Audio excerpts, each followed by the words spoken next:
Hi, welcome back to our YouTube channel Dev Harsh.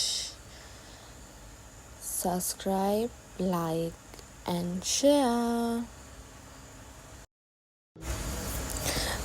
දන්සල් පොතුන් දන්සල් මුලින්ම පටන් ගත්තේ අපි 9 වෙනිදාන් 10 වෙනිදා පොසොන් තිබ්බට අපිට සෙට් වුණා 9 වෙනිදා ගෙවල් ළඟ දන්සලක්.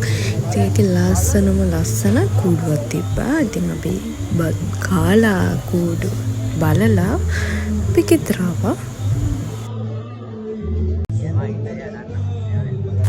මේ තියෙන්නේ 10 වෙනිදා උදේ කොහොම හරි අපි කට්ටිය එකතු කරගෙන යද්දී එක විතර වුණා. 9:00 ඉඳන් බස් තුනට අපිට යන්න බැරි වුණා. ඉතින් අපි තීරණය කරලා තිබ්බේ එක්ක නුවර එක්ක අනුරාධපුරේ ඒ පැති දෙකට යනවා කියලා. කොහොම හරි වැස්සත් එක්ක පොඩි වැස්ස තිබ්බා දවසේම අවුව තිබ්බා වැස්ස තිබ්බා දෙකම. ඉතින් අපි කොහොම හරි ස්ටාර්ට් කරේ සරුවත් දන්සලකින්. දන්සල් අද වගේ දවසක පිනට දෙනවා. දන්සලක් දෙනවා කියන්නේ ඇත්තටම මම ඒ කියන්නේ දන්න විදිහට අපේ ලංකාව මිනිස්සු තරම් කවුරුත් දන් දෙන්නේ නැහැ. දැන් අපේ ලංකාවේ පිටරටවල් වල ගිහිල්ලත් ගොඩක් දන්සල් දෙනවා. ජපාන් ඩුබායි අපි ගොඩක් දකිනවා සෝෂල් මීඩියා වලින්. ඉතින් ඒ වගේ අපේ ලංකාවෙත් එදා ඉඳන්ම අපිට වෙසක් පොසොන් කිව්වොත් දන්සල් තමයි. ඉතින් අර කතාවක් තියෙනවානේ දන්සල් දෙන්නත් කුසල් සිත් තියෙන්න ඕනේ කියලා. ඉතින් කොහොම හරි අපි මේ වගේ අපි ගොඩක් දැක්කා හැපිලා රණ්ඩු ගොඩක් දේවල් අපි දැක්කා. ඉතින් ඔයාලටත් මං කියන්න තියෙන්නේ ඔයාලා යද්දි ගමනක් යද්දි අනේ පරිස්සම් වෙන්න ඔයාලත්. මොකද ජීවිතයක් කියන්නේ හරිම වටින දෙයක්. මේ මට වැඩිය බාල වුණත් නංගි කෙනෙක් වුණත් මට හම්බුණ හොඳ යාළුවෙක් කියන්නේ ජීවිතයට හරියට ලොකු ජයග්‍රහණයක් වගේ. තරම් හොඳ යාළුකමක් ඕන දෙයක් ෂෙයා කරගන්න පුළුවන්. ඉතින් එයත් එක්කත් මම බයික් එකේ ගියා. මෙහෙම හැබැයි අර ට්‍රැෆික් එකත් එක්ක මොකද අපි නුවර අනුරාධපුරේ යනවා තීරණය කළාට අපි කුරුණෑගල යන්න තීරණය කරා. ඒ ට්‍රැෆික් එකත් එක්ක මට බයික් එක දැන් එතකොට බයික් එක හැන්ඩල් කරගන්න අමාරු හින්දා මං චුට්ට දුරයි අපි දෙන්න බයික් එකේ ගියේ.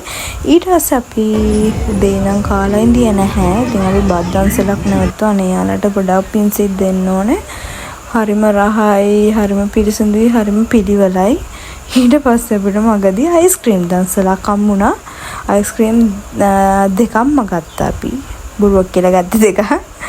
මේ දෙකක් අරගෙන අයියා කෑවේ නෑ. අයියා අයිස් කන්නේ නැහැ. ඉතින් මං එයාගේ අයිස් එකත් එක්ක හොඳට රස විඳ ගියා.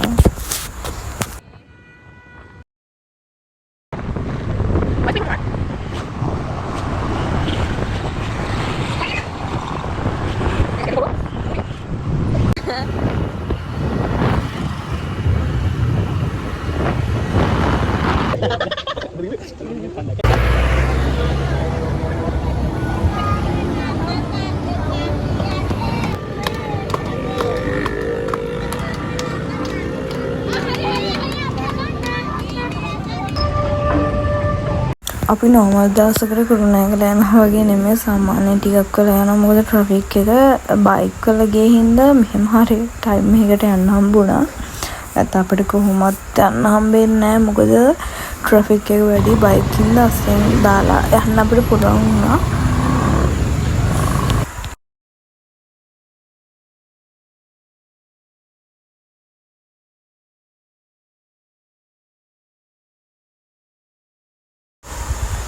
කුරුණෑගලට ගිහිල්ලා හම්බුම් කිව්වට මගදී නවත්තන්න උනා හොඳටම වැස්ස. ඒ හින්දා අපි සාමාන්‍ය වැස්ස තියෙද්දි නෝමල් වැස්ස තියෙද්දි අපි ආව එච්චර හුලක් නැතිඳ මම අපි හොඳට වහින්න ගත්තින්ද අපි බයික් එක අයින් කරලා විනාඩි 10ක් විතර එතන ඉඳියා.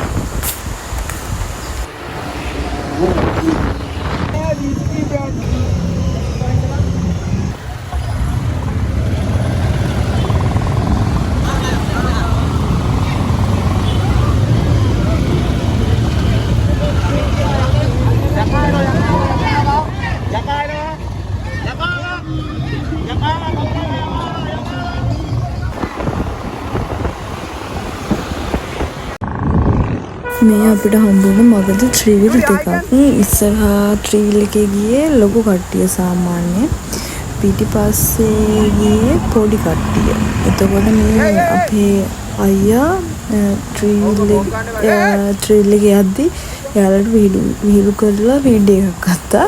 ඒ වගේම අනිත් අයට ඒ කියන්නේ සාමාන්‍යයෙන් පාරේ යද්දී අපේ මල්ලිලා යද්දී එයාලට පයින් ගැහුවා ඒ ගෑනු ළමේ.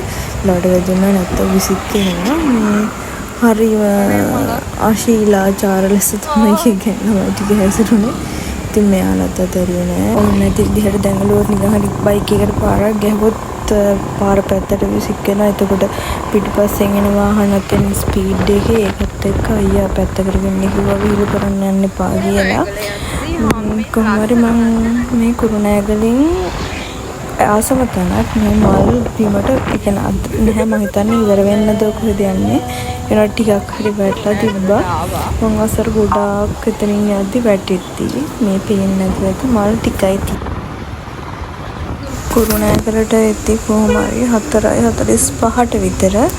ඉතින් අතුගල සම්පූර්ණම ඒ කියන්නේ ඈත ඉඳලා අපිට බලද්දී ඉස්සෙල්ලේ තරම් චූටියට පේනවා අපිට. ඉතින් අපි හිතුවා ඒක ගියොත් පොඩි අයත් ගියා. ඒ කියන්නේ පොඩි අයත් කියන්නේ මල් සාමාන්‍යයෙන්. එතකොට රෑ වෙලා ගෙදර යන්න බෑ. ප්‍රශ්නෙත් එක්ක අපි තීරණය කළා අතුගල යන්නේ නැහැ කියලා. රෑවරාමට ගිහිල්ලා ටිකක් වෙලා ඉඳලා ඊට පස්සේ අපිට මගදී හම්බෙන පන්සලකට යනවා කියලා අපි තීරණය කරලා තිබ්බේ. ඉතින් අපි ෆොටෝස් ටිකක් අහගන්න තමයි ගියේ. මගේ හෙල්මට් එක ගැන වැඩි ගණන් ගන්න එපා. කොහේ මම ඇක්සිඩන්ට් වුණ පාරක ජායලදී ඔළුව වැදුනා. ඔළුව වැදුනා කියන්නේ හෙල්මට් එක දාන්න ගියේ.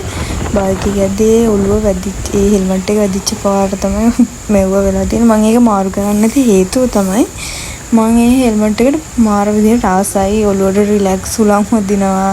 අරණිය හිර වෙලා දාඩිය දාන්නේ ඔළුවට එහෙම. එතකොට දාඩිය දාද්දිත් කොණ්ඩේට අමාරුයිනේ. ඒ හින්දා ඉතින් අපි ඒ වැඩ කටයුතු එවරම ෆොටෝස් ගහලා ඊට පස්සේ එන්න පිටත් වුණා. එදින මම වැඩි වීඩියෝ ගත්තේ නැහැ. ට්‍රැෆික් එකත් හොඳටම වැඩි. අපි ඉතින් රෑ 12 වෙන්න කලින් කොහොම හරි මිනුවන්ගොඩට එන්න ඕන හින්දා අපි ඉක්මනට පරිස්සමෙන් කට්ටියවත් එකට තියාගෙන ආවා. මොකද අයියා තමයි එතනින් වැඩිමල් කෙනෙකුට ඉඳිතියා. ලොකු කෙනෙක් ඇටියට අනිත් අය චුට්ටක් බලන්න එපා. ඉතින් අපි කොහොම හරි ඉක්මනට 12 වෙන්න කලින් අපි ආවා. අපි ඉතින් මගදී මේ පන්සලට අනිවාර්යෙන් දන්නවාලා පඳුරු දානවා. ඉතින් අපේ පන්සලට ගිහිල්ලා වැඳලා පඳුරු දාලා අපි මේ 11 වෙනිදා ඉතින් අපේ දන්සල දවස අපි 10 වෙනිදා දන්සල දාගත්තේ නැති හේතුව තමයි අපිට වසන් එක ටිකක් ඇවිදලා ෆ්‍රී එකේ දන්සල දෙන්න ඕනේ හින්දා. අනිත් එක හැමෝම පොය දවසේ දන්සල් දෙනවා. ඉතින් පහ වෙනිදා දන්සල් ටිකයි තියෙන්නේ. කවුරුත් එහෙම වැඩි දෙන්නේ නැහැ. ඉතින් අපි හිතුවා අපි 10 වෙනිදා දෙනවා කියලා. අපි දුන්නේ ඉතින් සීනි සම්බෝලයි පානුයි. ඒ කියන්නේ අපි 8 අනිත් එක අපේ ටීම් එකක් ඉන්දියා. ඒ කියන්නේ තරුණ කට්ටිය. ඒ කියන්නේ සාමාන්‍යයෙන් කොල්ල කෙල්ල ටික එකතු වෙලා ගෲප් එකක් හදාගෙන ඒගොල්ලෝ අපි සල්ලි දාලා තමයි මේ දන්සල දුන්නේ.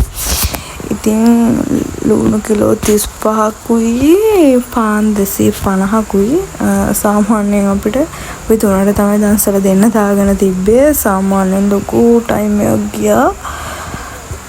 පාන් සුද්ධ කරන කපන්න හරිම හිතුවට ලේසි නැහැ. ඉතින් අපි සාර්ථක ලෙස අපේ දන්සල දෙන්න පටන් ගත්තා. සෙනගත් ආවා. අපි ඇත්ති තරම් දුන්නා. කියන්නේ එක්කෙනාට 5 වුණා තරයි යන්න අපි දුන්නා. එහෙම එක්කෙනෙක්ට එකක් දෙන්න එහෙම හිතුවේ නැහැ. ඕන තරම් අරයි යන්න දුන්නා.